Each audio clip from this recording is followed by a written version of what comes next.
सूरज की किरणों में अमृत का वो प्रकाश, हर नई सुबह के साथ यीशु राजा है अब। अंधकार से जो लड़ती उसकी वाणी है आप, उसकी वाणी है आप, उसकी वाणी है आप। अमृत वाणी, अमृत वाणी, अमृत वाणी, अमृत वाणी, अमृत वाणी।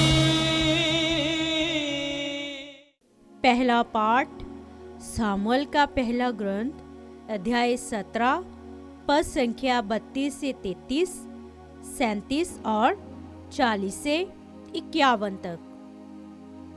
जब दाऊद साउल के पास लाया गया तो उसने साउल से कहा, उस फिलिस्ती के कारण कोई भी हिम्मत ना हारे, आपका यह सेवक उससे लड़ने जाएगा।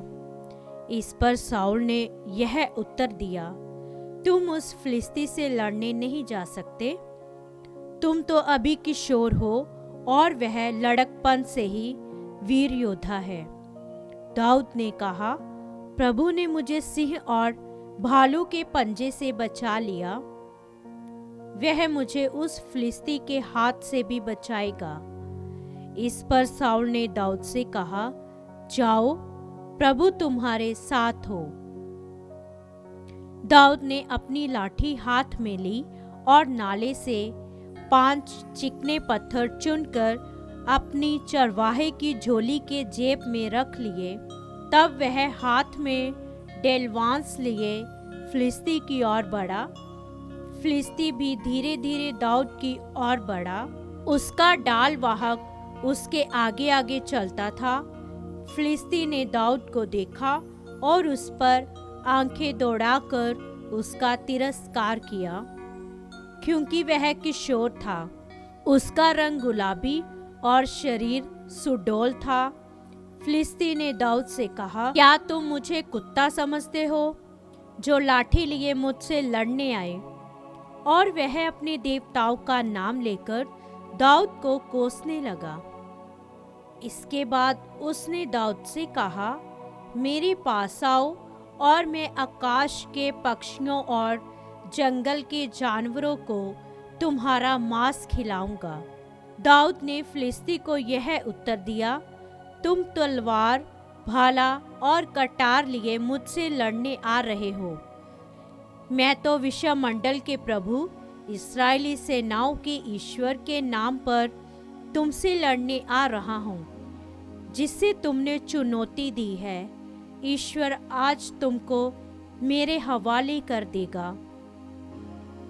मैं तुमको पछाड़कर तुम्हारा सिर काट डालूंगा और आज ही आकाश के पक्षियों और जंगल के जानवरों को फिलिस्तियों की लाशें खिलाऊंगा, जिससे सारी दुनिया यह जान ले कि इस्राएल का अपना ईश्वर है।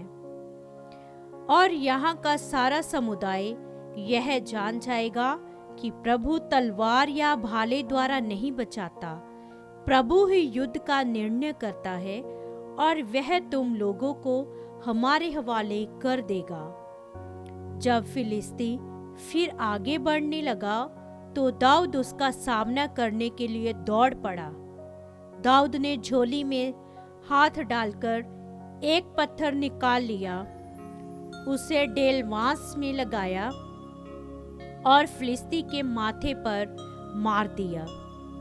वह पत्थर उसके माथे में गड़ गया और वह मुंह के बल भूमि पर गिर पड़ा।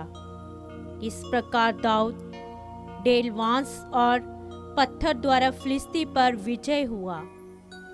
उसने फिलिस्ती को पछाड़ा और मार डाला, यद्यपि उसके हाथ में तलवार नहीं थी। तब दाऊद फिलिस्ती के पास दौड़ा आया। उसने फिलिस्ती की तलवार म्यान से निकाली और उससे उसका सिर काट कर उसे मार डाला। यह प्रभु की वाणी है। ईश्वर को धन्यवाद। भजन अनुवाक्य। प्रभु मेरी चट्टान धन्य है, प्रभु मेरी चट्टान धन्य है। प्रभु मेरी चट्टान धन्य है। वह मेरे हाथों को युद्ध का और मेरी उंगलियों को समर का प्रशिक्षण देता है। अनुवाक्य: प्रभु मेरी चट्टान धन्य है। वह मुझे प्यार करता और सुरक्षित रखता है। वह मेरा गढ़ है, मेरा मुक्तिदाता, मेरी ढाल और मेरा शरण स्थान। वह अन्य राष्ट्रों को मेरे अधीन करता है।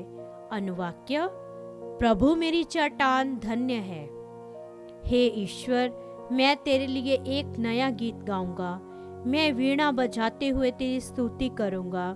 तू राजाओं को विजय दिलाता और अपने दास दाऊद की रक्षा करता है। अनुवाक्य: प्रभु मेरी चट्टान धन्य है। जय घोष। यीशु राज्य के सुसमाचार का प्रचार करते और लोगों की हर तरह की बीमारी दूर करते थे। हालेलुया। संत मार्कुस के अनुसार पवित्र सुसमाचार अध्याय 3 पद संख्या 1 से 6 तक। किसी दूसरे अवसर पर यीशु ने सभागृह में प्रवेश किया। वहां एक मनुष्य था जिसका हाथ सूख गया था। वह इस बात की ताक में थे कि यीशु कहीं विश्राम के दिन उसे चंगा करे और हम उन पर दोष लगाएं। यीशु ने सूखे हाथ वाले से कहा, बीच में खड़े हो जाओ। तब यीशु ने उनसे पूछा, विश्राम के दिन भलाई करना उचित है या बुराई करना, जान बचाना या मार डालना? वह मौन रहे। उनके हृदय की कठोरता देखकर यीशु को दुख हुआ और वह उन पर क्रोध भरी दृष्टि दौड़ाकर उस मनुष्य से बोले, अपना हाथ बढ़ाओ। उसने ऐसा ही किया और उसका हाथ चंगा हो गया। इस पर फरीसी बाहर निकलकर तुरंत हेरोदियों के साथ यीशु के विरुद्ध परामर्श करने लगे कि हम किस तरह उनका सर्वनाश करें। प्रभु का सुसमाचार। ख्रीस्त की जय।